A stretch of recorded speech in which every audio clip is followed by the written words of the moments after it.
আসসালামু আলাইকুম। ওয়ালাইকুম আসসালাম। ভাই, বর্তমান দেশের সরকারকে নিয়ে আপনি কিছু বলুন।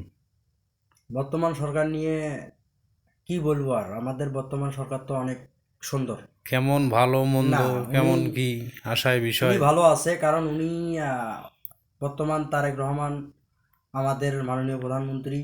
উনি বাংলাদেশে এতদিন পরে আমরা পুরুষ সরকার পেয়েছি, আমাদের এটা একটা ভাগ্য।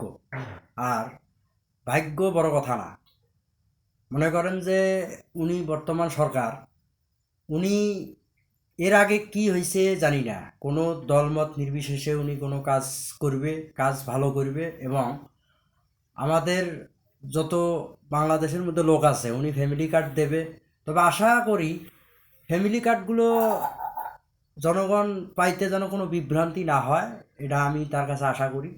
উনি মাননীয় প্রধানমন্ত্রী আমাদের পুরুষ সরকার, এটা আমাদের একটা ভাগ্য, বিশাল বড় ভাগ্য। কারণ এতদিন তো ছিল মহিলা সরকার। যাই হোক, এর আগে যে মহিলা সরকার ছিল উনি বেশিরভাগ খারাপই করছে, ভালো করে নাই। কারণ রাস্তা করছে, বিল্ডিং করছে, রাস্তা এই করছে সেই করছে, এগুলো আমাদের পরিশ্রমের টাকা দিয়ে করছে। কিন্তু আজকে আমরা ভাতে বা অন্য অন্য আসবাবপত্র কিনতে গেলে আমাদের দিনমজুরি 700-800 টাকা দিয়ে হয় না। তা আশা করি উনি যতদিন আল্লাহ ওনার ভাগ্যের রেখে রেখেছে সরকারিত্ব, মন্ত্রিত্ব, যাতে আমাদের গরিব মানুষের কোনো ক্ষয়ক্ষতি না হয়, বা ওনার নেতাকর্মীর দ্বারাই কোনো জনগণ যাতে বিভ্রান্তি না পড়ে। এবং বর্তমান শুনতেছি ছিনতাই হয়, ডাকাতি হয়, আশা করি এগুলোর দিকে যেন ওনার খেয়াল থাকে।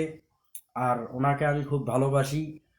আমিও একজন বিএনপি কর্মী, কর্মী, রাজনীতির কর্মী। কর্মী, এবং আমার এলাকার ভাইও একজন রাজনীতিবিদ বিএনপি। আমি বিএনপিকে শ্রদ্ধা করি এবং ওনার মা এবং বাবাকে সবচাইতে শ্রদ্ধা করি। যাই হোক, ওনার দ্বারা কোনো ক্ষতি হবে না এই আশা আমার আছে।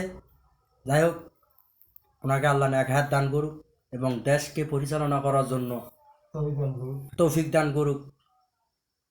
তারেক রহমান জিন্দাবাদ, বাংলাদেশ জিন্দাবাদ, শহীদ জিয়াউর রহমান জিন্দাবাদ। আসসালামু আলাইকুম, খোদা হাফেজ। ঠিক দেবো। হুম।